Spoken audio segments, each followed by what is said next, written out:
Y a las 10 de la mañana con 8 minutos estamos en vivo con otro de los temas de portada.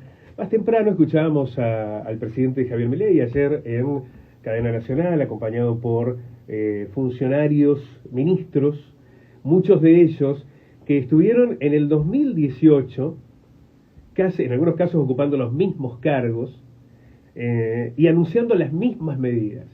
Hay una tapa de Clarín que se está replicando en muchos lugares que hablaba de los fondos que llegaban desde el organismo multilateral, desde el FMI, y por el otro lado la fluctuación del dólar entre dos bandas, ¿no? Esta liberación del dólar entre dos bandas, que es más o menos lo mismo que se anunció ayer, y con los mismos protagonistas. Caputo tuvo que salir a decir, bueno, pero no es lo mismo porque estamos haciendo un ajuste y no hay déficit fiscal, que es lo que no se había hecho durante el gobierno de Macri.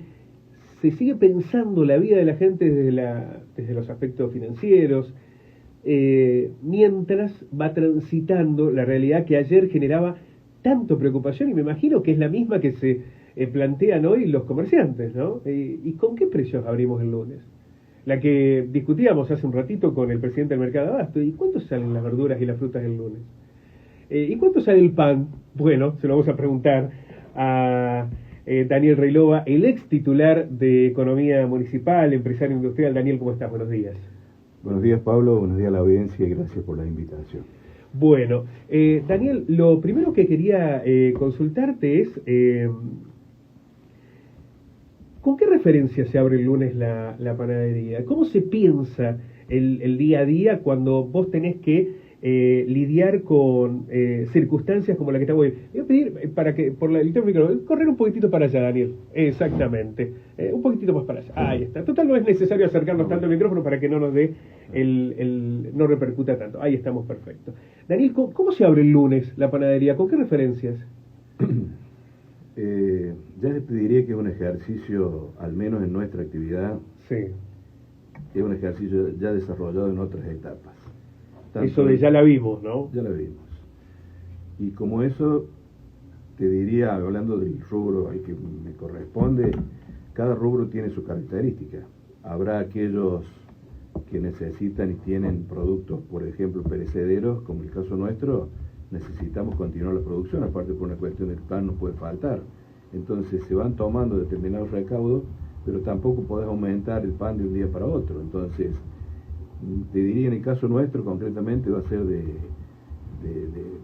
ver qué pasa, qué sucede, porque todo tiene que ver con las sensaciones. Se pareciera que se fuera a hacer algo abrupto y demás, no se sabe cómo va a reaccionar el mercado, cómo van a reaccionar los productos importados fundamentalmente, o todas aquellas materias primas que requieran de productos importados para ver cómo repercute el mayor costo del dólar, ¿no es cierto? Ahora, en ese escenario, ayer, mientras el gobierno hablaba de una liberación del dólar y demás, desde la oposición decían, esto es una devaluación del 30%. Las devaluaciones se trasladan a los precios. Está bien, el problema es que el principal problema de la devaluación es la pérdida del poder adquisitivo. Sí, claro. Entonces vos, por más que aumente los precios, trates de poner un precio razonable en función de tus costos, vas a perder ventas a través del poder adquisitivo de la gente. Entonces, por eso insisto que en términos generales espero que no se dé esa situación de aumento de los precios, porque el principal perjudicado es el consumidor. Así también el industrial o el comerciante tiene que tratar de mantener su estructura de venta para sostener los costos y afrontar los servicios, mano de obra y demás. En cierto modo te diría que estamos entrampados en una situación en la cual se dan anuncios grandilocuentes respecto a la macroeconomía, pero la microeconomía está hace rato sin ningún tipo de aliciente. El tema del aumento del dólar, no sé quiénes van a ir a comprar dólares, por ejemplo, cuáles serán las corridas de las cuales tanto hablan que van a ir a comprar dólares o no. Hay que ver la expectativa que hay respecto a la liquidación que vaya a hacer el sector agropecuario de su producción. Me parece que el campo apunta fundamentalmente a eso. Uno de los principales sectores que apuntaba a que el dólar estaba retrasado eran ellos, en función de por eso no liquidaban. Se verá qué reacción tienen.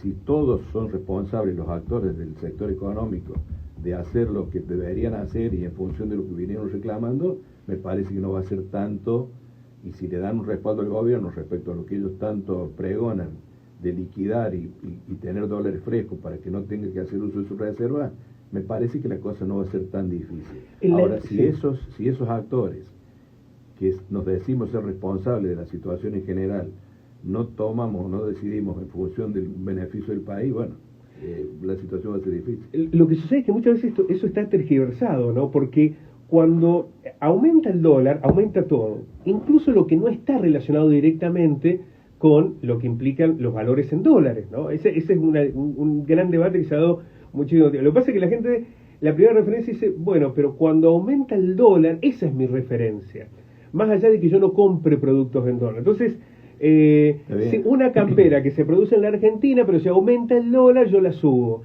Y parece que esa es la dinámica con la que se piensa, ¿no?, en el día a día de la economía. Por años ha pasado eso. Sí, claro, por eso digo... No es una cuestión de ahora. El tema es que ese es un componente fundamental que tiene también los procesos inflacionarios. Al tener una falta te diría, de referencia a los precios, aumentar para ver qué pasa y total después se verá, porque siempre sucede lo mismo.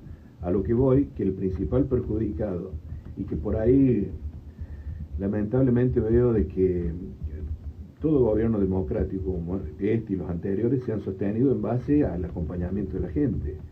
Lo que es por ahí quizás extraño en estas situaciones que se están viviendo es de que ve gente que es la que más sufre, porque esto no estamos hablando de la clase media alta, estamos hablando de la clase media baja y de un 40% de pobreza. Entonces, cuando vos decís que ese sustento todavía les ha entrado la idea de que vale la pena este sacrificio y que el único sacrificio que hace es la clase media baja y los pobres, y bueno, es difícil, o sea, no es solamente económico el problema, aquí hay un problema social, de políticas... Sí, cultural, no de sé conceptos, porque se ha instalado la idea, la del sufrimiento, la de que hay que pasar por este sacrificio y demás, y que era un poco lo que decía Milei, cuando en realidad acá el ajuste lo están pagando los sectores productivos y populares, no la casta. La casta está vivita y coleando, la pasa faltando. Que son parte de la casta. Bueno, también, claro, este debate, ¿no? Lo he dicho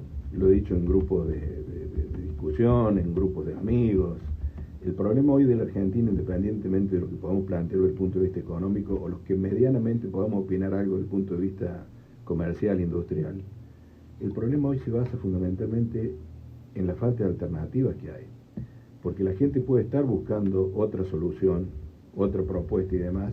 El tema es que hasta en el caso particular mío no lo veo. Entonces, yo hay cosas en las cuales no estoy históricamente ligado al peronismo, no ve que el peronismo hoy construya un discurso alternativo o un proyecto alternativo de país. Es que ya no sé si la cuestión, hasta por una cuestión generacional, sí, hay que hablar del peronismo. ¿Está bien? Hay que hablar de... No me diga que murió el peronismo porque... No, pero es que si no está muerto, lo están pero que es así, pero los propios, eso ya es responsabilidad, y tampoco veo de parte de los que dicen ser peronistas un mea culpa respecto de la situación que se están viviendo. Para mí, este gobierno que hoy nos gobierna es parte, o sea, Milei es un rótulo, es parte de lo que ya vivimos en otros procesos, ¿está bien? Ahora, muchas veces son causantes de que lleguen determinadas situaciones o determinadas alternativas al poder fruto de los errores anteriores. Pero mientras no se siga reconociendo esa situación, mientras no se haga el mea culpa, mientras la dirigencia en general entienda de que cometió errores y graves errores, inclusive hasta desde el punto de vista sindical también, y bueno, los que dicen representar a determinados sectores trabajadores no lo hacen de la manera que deberían hacerlo, ¿está bien? Ni con el discurso, ni con la austeridad, ni con determinadas cuestiones. Entonces es mucho más profundo, me parece, que una discusión de la inflación o una cuestión económica, sino que una cuestión, si querés llamarle político o social respecto a lo que se está viviendo. Bueno, porque hoy no solo está en debate el modelo económico o el propio Milei, sino a la clase dirigente, ¿no? Claro, hoy, recién lo charlábamos también, en lo que sucede con el paro de la CGT. Muchas personas que están de acuerdo con los fundamentos del paro, pero que no ven en esa representatividad de esta CGT y de muchos sindicatos, a personas que estén del mismo lugar del trabajador. El trabajador no los ve en ese mismo bando, no dicen, forman parte. Yo los veo más como empresarios, como tipos que hace años que manejan estas superestructuras, y eso va generando una distancia. sí, yo quiero que me vaya mejor, sí, yo entiendo que el paro puede ser un mecanismo, pero no ustedes. Y ahí es donde se pone en debate la clase dirigente y aparecen los Milei. Pero agregarle otra cuestión a eso, que no es poco, es, te diría, la cuestión generacional de la cual se compone hoy por hoy el electorado. Entonces, muchos de los, te digo, yo ya tengo hijos de 30 años promedio, ¿sí? Cuando empiezan a votar, la mayoría, hoy por hoy un porcentaje significativo de los que deciden respecto en una elección y demás, se crearon con el falso concepto que la política era mala, de que no es la política, sino que son los políticos los que hacen mala a la política. Pero ellos, generacionalmente, se crearon con eso, con el desinterés, con el individualismo, con el no te metas, con el que son todo lo mismo, y esa es la dificultad por ahí que me parece que vamos a arrastrar durante años, hasta que realmente se entienda de que la participación, el comprometerse, el no ser rotulado peronista, radical, ya se terminó ese tema. Pero creo que empezó a terminarse allá por el año Ahora esta 2000. dirigencia está convocando a los jóvenes, los No. convoca a militar, a formar parte, a comprometerse. Vos sos parte también generacionalmente de lo que es la forma de transmitir, del marketing, inclusive los medios de comunicación tienen mucha responsabilidad en Sí, eso. enorme. Entonces muy superficial el razonamiento. Que no son medios a de la hora- comunicación, sino grupos económicos. Bueno, pero que entonces es importante pensarlo en esos bueno, términos. pero a la hora de hablar de la política, Sí. que ya está defenestrada, ¿sí? Generacionalmente no les interesa. No sé si se entiende lo que quiero decir. claro. Lo vivo porque comparto con gente más joven, charlo, trato de hablar, no les interesa. Es totalmente superficial el análisis que se hace respecto a una situación concreta, respecto a una propuesta y demás. ¿Está bien? Entonces, ¿cuál es el que más sufre? El de abajo. Entonces, hoy ya hemos perdido la capacidad de asombro de que te digan que la pobreza se transforma en un 30, un 40, un 20, un 10, ya nos es indistinto. O sea, hemos perdido la sensibilidad social en cuanto a ese aspecto. Que eso es lo que te permite empezar a discutir las cuestiones de cuál sería lo mejor que hay que optar o cuáles serían. Hoy escuchás y hablas, yo soy contador, tengo mi responsabilidad también empresarial y demás, he cumplido funciones públicas también, pero escucho hablar economistas, con todo respeto lo digo, y que escuchás hablar a uno y tiene la solución de la cosa, escuchás hablar a otro y dices, ¿cuál es la verdad de las cosas? La economía es una sola, la realidad de la gente es una sola. Se van acostumbrando. Lo que más me duele... Me parece que la verdad está sobre qué intereses defendés. Porque me parece que ahí se construye el discurso y las decisiones. Si el interés tiene que ver con un sentido colectivo y fundamentalmente de mayorías que puedan ser incorporadas en procesos económicos de consumo, porque nadie está hablando de que esto no sea un sistema capitalista. Lo es, yo no veo, salvo la izquierda más ortodoxa, digamos, todo el mundo plantea, bueno, queremos gente que tenga capacidad de consumo, que pueda tener poder adquisitivo, que se pone de vacaciones, comprarse un autito, vivir medianamente mejor, que no venga con culpa si se va a comer con los hijos una hamburguesa al centro. Es decir, estamos hablando de unidades de consumo, pero al mismo tiempo pensar, bueno, que esto sea para las mayorías. Ese puede ser una alternativa. La otra es la que se plantea, me parece, desde un discurso hoy muy doloroso para las consecuencias que nos va a generar, que habla de que lo mejor es que no haya impuestos, que no haya obra pública, que los que producen son los del capital, que no se incorporan los trabajadores son, cada vez que intentan hablar en cualquiera de sus representaciones, son estigmatizados. Bueno, y ahí vemos las consecuencias, ¿no? De cuánta gente queda fuera de ese sistema. Bueno, pero lo incongruente es que en ese nivel y en la cantidad de gente que está fuera de ese sistema, siguen apoyando el modelo. Porque Bueno, que lo apoyen los que... ¿qué respuestas dieron los que hablaban de otra manera, no? Bueno, Porque también, por ejemplo, en la representación ah, sindical, hay un 40% de los trabajadores hoy en Argentina que están en negro, bueno, que no tienen aguinaldo, y que ven, no es que aspiran a tener los beneficios del trabajador en blanco, ven al que está como trabajador en blanco como un privilegiado. Entonces, en lugar de decir, mi aspiración es ser como eso, se plantea un escenario de confrontación. Entonces ven que determinado trabajador, mirá, los beneficios que tiene es un privilegiado, mirá, el otro es un privilegiado. Y se ha hecho una disputa bueno, que para mí es gravísima, ¿no? Pero ahí es todo un tema que viene Sí. de muchos años, y te digo que esto por ahí. Hay veces, todos hablamos de la economía del país.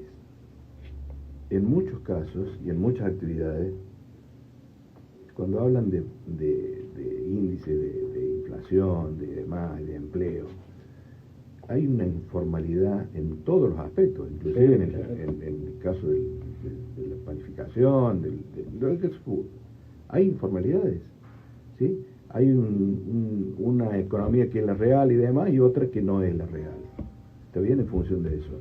Otra cosa también, lo que son los costos laborales y demás, son altos, pero además de ser altos, también no tienen te diría, la retribución que corresponde a esos costos que afronta el empresariado, tanto sea en carga social, en obras sociales, en lo que se te ocurra. ¿Está bien? Entonces vos me decís, es toda una cuestión que ya se viene discutiendo hace mucho tiempo. Para usted una reforma tributaria es necesaria, la ha pedido el fondo. Totalmente. El tema es qué reforma, hacia qué No, lo primero que se hay que hacer no solamente la reforma tributaria y laboral, no solamente la reforma laboral, la reforma tributaria, sino hacer eficiente a los organismos que recaudan también. ¿A qué voy con esto? No se puede estar cazando solamente en el zoológico, ¿sí? Entonces vos podés hacer una reforma tributaria, pero si los organismos encargados de recaudar, tanto a nivel municipal, provincial como nacional, lo único que hacen es siempre apuntar a lo mismo y no ver dónde está el foco del dinero, del circulante y demás. Siempre pagan los mismos. Cuando aumenta, siempre les pagan, les aumentan los que están pagando, y los que no pagan no pagan. Si te pasa un elefante por la vereda y no lo ves, vas a decir, bueno, eso ya es ineficiencia del Estado en esa determinada cuestión. Claro. ¿Bien? Entonces no es solamente modificar impuestos o bajar impuestos. Tiene que ver también con la reforma estructural y ver cómo, si los organismos de recaudación funcionan como tienen que funcionar. Bueno, eso pone en debate, por ejemplo, lo que está ocurriendo en Río Cuarto, digamos, aumentaron fuertemente determinados tributos, ¿no? Pero no, lo que señalan desde la oposición, dicen, bueno, pero no aumentó la cantidad de gente que paga, por lo cual, vos el problema que tenés es que a los que están pagando les cobras más, y al resto seguís teniendo esa inequidad tributaria. Usted que ha estado, digamos, ahí que lo ha visto esos números. Y son realidades por ahí distintas, las situaciones van modificándose, siempre hay cosas para mejorar. Por supuesto que yo tengo mi experiencia y mi criterio respecto a determinadas cuestiones. Lo digo esto porque conozco tanto el ámbito municipal, provincial como nacional. ¿Está bien? A eso me refiero con conocimiento de que hay cosas para mejorar, siempre hay cosas para mejorar. Y hay que ir anticipándose a cómo se producen los hechos. En el caso de las administraciones, siempre está una pata que es el ingreso y otra pata que es el egreso. ¿Está bien? Si vos me decís la opinión que yo tengo respecto a la municipalidad concretamente, y quizás sea una cuestión no hay que tenerle miedo a volver para atrás a determinados esquemas. Entonces, una solución sería no solamente mejorar determinada cobranza y en determinados tributos, como por ejemplo puede ser el inmobiliario, que yo creo que es algo que tiene un espacio importante para mejorar, y no quedarse digamos, confiado, más aún en la situación económica, en el impuesto a comercio e industria, ¿está bien? Pero independientemente de la recesión... Hoy hay una dependencia de ese impuesto. Y esto está impactando, por ejemplo, lo que está ocurriendo con los bancos. Pero lo que pasa es que independientemente de la falta de actividad y demás, el comerciante en general te declara mucho menos siempre a la municipalidad, eso fue histórico. Entonces tenés que, no es solamente la justificación de la falta de actividad, ¿está bien? No sé si se entiende. Tenés que ir a que declaren lo que realmente... Comercio e industria, como rentas de la provincia, como IVA en AFIP, pagan en función de lo que declaran como ventas. Sí. ¿Está bien? Entonces, necesariamente, en todo proceso, todos los comerciantes, en general, siempre por ahí, antes me acuerdo históricamente, le pagaban o le declaraban que habían vendido tanto a la municipalidad, tanto a renta, en distintas características. Ahora, ¿no debería estar unificado eso? ¿O no hay capacidad de control a eso? Hoy hay convenios que si se están ejecutando, tranquilamente podés ver que al menos declaren lo mismo, pero no necesariamente que declaren lo mismo significa que estén declarando lo que realmente venden. Claro, cuando usted habla de la informalidad también se dan esos lugares. Son características de verificación o de gestión respecto a determinados tributos. Bueno, para la audiencia que nos está viendo a través de las redes sociales, para quienes nos están escuchando a través del streaming, para quienes están prendidos a la 102.9. El lunes, cuando van a comprar el pan, usted supone que por lo menos el lunes no va a haber cambio. Habrá que ver cómo se van acomodando las fichas durante la semana. El lunes lo que vamos a hacer, que lo estuvimos viendo con mis hijos también, que son los fundamentales hoy, te diría... Mandan los chicos, allá en casa mandan los chicos. A esta altura sí. el lunes el lunes, la semana que viene es semana corta, el lunes, martes y miércoles. Claro. Lo primero que hay que hacer responsablemente y también a los fines de preservar determinadas situaciones es comunicarse inmediatamente el lunes, martes o miércoles con los proveedores de insumos, ¿está bien?